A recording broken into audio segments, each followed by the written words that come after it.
अस्सलाम वालेकुम नाजरीन, मैं आपका मेज़बान नदीम अकरम एक बार फिर हाजिर हूं शाम की 12 बड़ी खबरों के साथ में।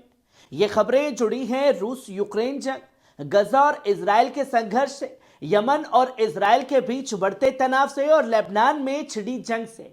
आज की ये खबरें न सिर्फ मिडल ईस्ट बल्कि दुनिया के सियासी और जंगी हालात को भी प्रभावित कर रही हैं।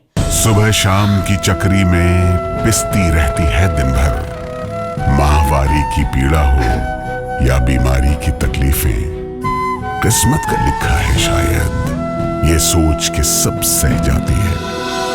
मुख्यमंत्री भगवंत सिंह मान महिलाओं की इस पीड़ा को समझते हैं, इसलिए पंजाब के हर जिले में आयोजित हो रहा है महिलाओं के लिए फ्री हेल्थ कैंप, जहां उन्हें मिलेगा बेहतरीन परामर्श और इलाज, ताकि महिलाएं रहें पूर्ण रूप से स्वस्थ।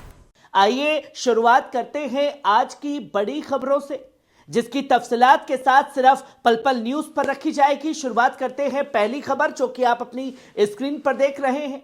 इजरायली मीडिया के मुताबिक गजा पर इजरायली हवाई हमलों को क्रूरता कहने पर इजरायल ने वेटकिन के राजदूत आर्चबिशप को विदेश मंत्रालय में तलब किया है। यह मुलाकात मंगलवार को इजरायली विदेश मंत्रालय के डायरेक्टर जनरल एयाल बार्टल के साथ हुई, जिसमें बार्टल ने पोप फ्रांसिस की टिप्पणी की मजम्मत की। हालांकि उन्होंने वेटकिन राजदूत को कोई औपचारिक सजा नहीं दी है। शनिवार को पोप फ्रांसिस ने गजा के बच्चों की मौत पर क्रूरता का कार्य बताया था, जब गजा की राहत एजेंसी ने बताया कि हवाई हमले में एक ही परिवार के 7 बच्चों की मौत हो गई। वहीं आप दूसरी खबर अपनी स्क्रीन पर देख सकते हैं। सीरिया के नए हुक्मरानों से बातचीत के लिए रुचि रखता है रूस। रूस के विदेश मंत्री सरगेई लावरोव ने कहा है कि रूस सीरिया के नए हुक्मरानों के साथ सिर्फ अपने सफीरों की सलामती पर ही नहीं बल्कि इलाकाई मसलों पर भी बातचीत में रुचि रखता है। लावरोव ने यह भी उम्मीद जताई कि सीरिया के साथ माशी टाउन फिर से शुरू होगी। उन्होंने जोर देकर के कहा कि सीरिया को टूटने नहीं दिया जाना चाहिए और सभी सियासी और मजहबी कौमी गिरोहों को चुनाव में शिरकत करनी चाहिए।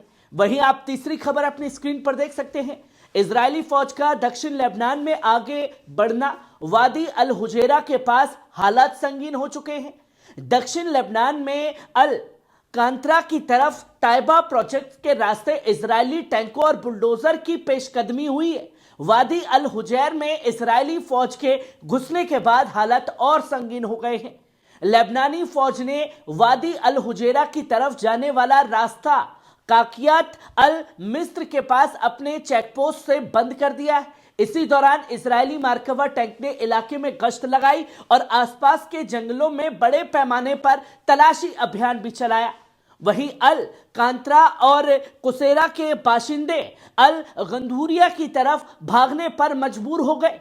वहीं इजरायली फौज ने अल कांत्रा से वादी अल हुजैरा की तरफ मशीन गन फायरिंग की, जिससे इलाके में अफरा तफरी मच गई है। वहीं आप चौथी खबर अपनी स्क्रीन पर देख सकते हैं। फ्रांस से इंग्लैंड जाने की कोशिश में 107 प्रवासी बचाए गए। फ्रांसीसी अधिकारियों ने बुधवार को फ्रांस और इंग्लैंड के बीच चैनल पार करने की कोशिश कर रहे 107 प्रवासियों को बचाया। क्रिसमस के दिन उत्तरी फ्रांस के तट पर 12 रेस्क्यू ऑपरेशन चलाए गए। इनमें से एक ऑपरेशन में ऐसी नाव शामिल थी जिसका इंजन खराब हो गया। सुबह के समय डनकिर्क के पास एक नाव से 30 लोगों को रेस्क्यू किया गया। हालांकि नाव पर सवार अन्य लोग अपनी यात्रा जारी रखने पर अड़े रहे और ब्रिटिश जल क्षेत्र में पहुंचने पर उन्हें ब्रिटिश कस्टडी में सौंप दिया गया। वहीं आप पांचवी खबर अपनी स्क्रीन पर देख सकते हैं। तुर्तुस में झड़पें, सईद नया जेल से जुड़े अफसर की गिरफ्तारी के दौरान 17 की मौत। सीरिया के तुर्तुस सूबे में बुधवार को हुई झड़प में 17 लोग मारे गए हैं, जब सुरक्षा बलों ने पूर्व राष्ट्रपति बशर अल असद की सरकार में काम करने वाले एक अफसर को गिरफ्तार करने की कोशिश की। Syrian observatory for human rights के मुताबिक मारे गए लोगों में 14 जनरल सिक्योरिटी के जवान और 3 हथियारबंद लोग शामिल हैं। यह झड़प खिरबत अल माजा में हुई, जहां सुरक्षा बल एक ऐसे अफसर को गिरफ्तार करने पहुंचा था जो कथित तौर पर सईद नाया जेल में हुए अपराधों का जिम्मेदार था। सीरिया के नए वजीर दाखिला मोहम्मद अब्दुल रहमान ने बयान दिया कि तुर्तुस में एक खतरनाक घात के दौरान 14 मंत्रालय के जवान शहीद हुए और 10 जख्मी हुए। यह हमला आपराधिक निजाम के बचे हुए अराजक तत्वों ने किया है। वहीं आप छठी खबर अपनी स्क्रीन पर देख सकते हैं। गजा में इजरायली जंग का 447वां दिन। अल जमात अल मुत्तहिदा की ताज़ा रिपोर्ट के मुताबिक इजराइल जंग में भयानक असर का खुलासा हुआ है। रिपोर्ट के मुताबिक 7 अक्टूबर 2023 से शुरू हुई इस जंग में अब तक 45,000 से ज्यादा लोग शहीद हो चुके हैं, जिनमें 13,319 मासूम बच्चे, 7,216 औरतें शामिल हैं। इसके अलावा 1,07,000 से ज्यादा लोग जख्मी हैं। रिपोर्ट में जोर दिया गया है कि गजा के शुमाली इलाके में सिर्फ कामाल अदवान अस्पताल ही अब काम कर रहा है। सिर्फ 47% अस्पताल और 37% प्राथमिक स्वास्थ्य केंद्र अब भी ऑपरेशनल है। इलाके में बीमारियों और बचाव को फैलने के खतरे बढ़ गए, जिससे इंसानी हालात और भी खराब हो रहे। गजा में 14,000 से ज्यादा मरीजों को फौरी तौर पर इलाज के लिए निकाला जाना चाहिए। 10 लाख से ज्यादा बच्चे गहरे साइकोलॉजिकल और सोशल सपोर्ट की जरूरत में हैं। 90% आबादी यानी 1.9 मिलियन लोग गजा के अंदर बेघर हो गए हैं। इनमें से ज्यादातर लोग अस्थायी कैंपों में रह रहे हैं, जहां पानी, खाना और ठंड से जूझते हुए इंसानी हालात बद से बदतर हो गए हैं। वहीं आप 7वीं खबर अपनी स्क्रीन पर देख सकते हैं। इजरायली फौज कमजोर, हमास मजबूत हो रहा है।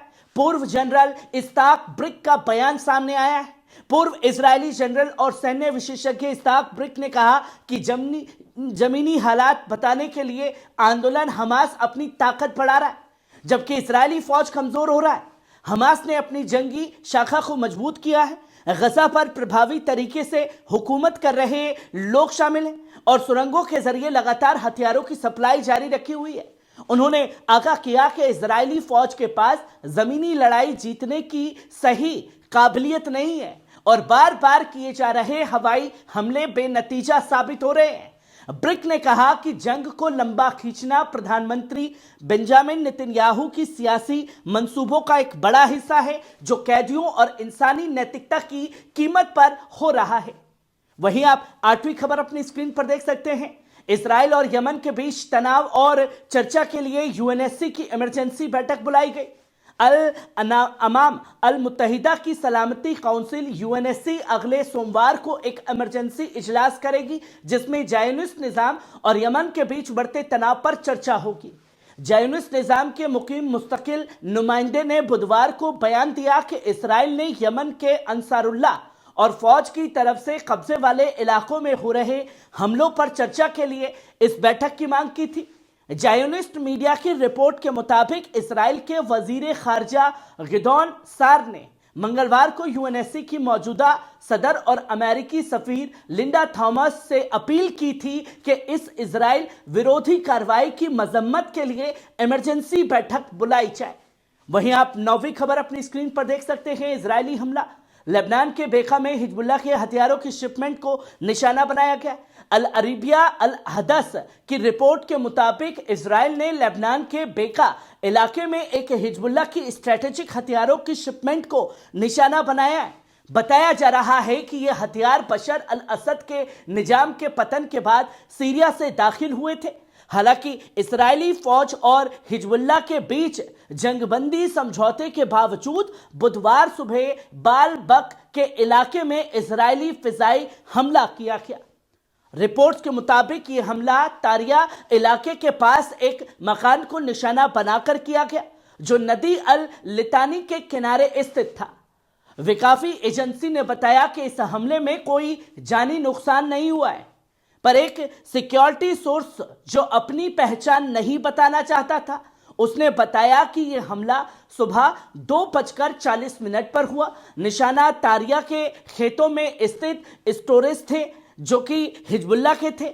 इस बीच इस्राएल ने अंतर्राष्ट्रीय जंगबंदी निगरानी समिति को बताया कि यदि लेबनानी फौज ने अपनी तैनाती दक्षिण इलाकों में पूरी नहीं की, तो इस्राएल अपनी फौज को 6 महीने की अवधि के बाद भी वहां रख सकता है। वहीं आप 10वीं खबर अपनी स्क्रीन पर देख सकते हैं। इजरायली वजीर आजम इतमार बिन गिविर का मस्जिद अक्सा पर धावा। हनुका के मौके पर की तलबानी मुहिम। हयूम के मुताबिक वजीर अमन एतमार बिन गवीर ने गुरुवार को मस्जिद अक्सा पर धावा बोला। यह घटना यहूदी त्योहार हनुका के पहले दिन हुई है, जहां चैनल 12 के हवाले से बिन गवीर ने कहा कि आज सुबह मैंने जबल ए हैकल पर चढ़ाई की, हनुका के मौके पर दुआ की, हमारे फौजियों की सलामती और जिंदा व शहीद बंदकों की वापसी के लिए और जंग में पूरी फतह हासिल करने के लिए। इस घटना पर इस्राएली वजीर आजम बेंजामिन नेतन्याहू के दफ्तर ने कहा कि जबल ए हैकल की मौजूदा सूरत हाल में कोई बदलाव नहीं हुआ है। वहीं आप 11वीं खबर अपनी स्क्रीन पर देख सकते हैं। क्रिसमस पर ट्रंप का विवादित बयान। अमेरिका के निर्वाचित राष्ट्रपति डोनाल्ड ट्रंप ने क्रिसमस के मौके पर ट्रूथ सोशल प्लेटफॉर्म पर कई पोस्ट किए। एक पोस्ट में उन्होंने खुद को national man of the year बताते हुए अपनी तस्वीर साझा की। डोनाल्ड ट्रंप ने मजाकिया अंदाज में क्रिसमस की मुबारकबाद देते हुए अति वामपंथी पागलों पर निशाना साधा। उन्होंने कहा कि ये लोग लगातार अदालती व्यवस्था और चुनावों को प्रभावित करने की कोशिश कर रहे हैं और हमेशा महान देशभक्तों को निशाना बनाते हैं, खासकर मुझे। ट्रंप ने बाइडेन पर भी तंज कसा। उसने कहा कि इन लोगों की जीवित रहने की एकमात्र उम्मीद उस व्यक्ति से माफी मांगना है जिसे खुद पता नहीं कि वो क्या कर रहा है। उनका इशारा जो बाइडेन की ओर था, जिन्होंने हाल ही में अपने बेटे हंटर बाइडेन को कुछ आरोपों पर माफी दी थी और 37 दोषियों को फांसी की सजा को उम्र कैद में बदल दिया था। वहीं आप आखिरी और 12वीं खबर आज की देख सकते हैं। यूरोप में यूक्रेन के समर्थन में गिरावट, शांति समझौते की मांग में इजाफा। एक सर्वे की रिपोर्ट सामने आई। एक ताजा ओपिनियन पोल के मुताबिक पश्चिम यूरोप में यूक्रेन को जीत तक समर्थन देने की इच्छा में तेजी से गिरावट आई है। योगोव ने दिसंबर में किए गए इस सर्वे में Germany, Italy, Spain, Sweden, Denmark और यूनाइटेड किंगडम को शामिल किया गया। रिपोर्ट बताती है कि इन 7 देशों में पिछले 12 महीनों के दौरान यूक्रेन के समर्थन की भावना में भारी गिरावट दर्ज की गई, खासकर अगर यह समर्थन जंग को लंबा खींचता है। इटली में शांति समझौते का समर्थन 45% से 55% हो गया। स्पेन में यह आंकड़ा 38% बढ़कर 46% हो गया। फ्रांस में 35 से 43% हो गया। वहीं जर्मनी में 38 से 45% तक पहुंचा। यह बढ़ोतरी यूक्रेन को पूरी जीत तक समर्थन देने की घटित भावना के साथ मेल खाती है। सर्वे रिपोर्ट में यह कहा गया है कि डोनाल्ड ट्रंप की व्हाइट हाउस में वापसी के बाद यूक्रेन को अमेरिकी सैन्य मदद का भविष्य सवालों के घेरे में है। आम धारणा यह है कि 20 जनवरी को ट्रंप के राष्ट्रपति बनने के बाद वे यूक्रेन का समर्थन छोड़ सकते हैं। नाजरीन, आज की ये 12 बड़ी खबरें दिखाती हैं कि दुनिया में जंग और सियासी हलचलें किस तरह से इंसानी जिंदगी और अमन पर असर डाल रही हैं। गजा से लेबनान, रूस से यूक्रेन से यमन तक हर मोर्चे पर हालात संगीन बने हुए हैं। हमारी दुआ है कि ये जंगें खत्म हो और दुनिया में अमनो सुकून वापस आए। जुड़े रहिए पल पल न्यूज के साथ, जहां हम आपको हर खबर की सच्चाई और तफसील तक पहुंचाते हैं। शुक्रिया।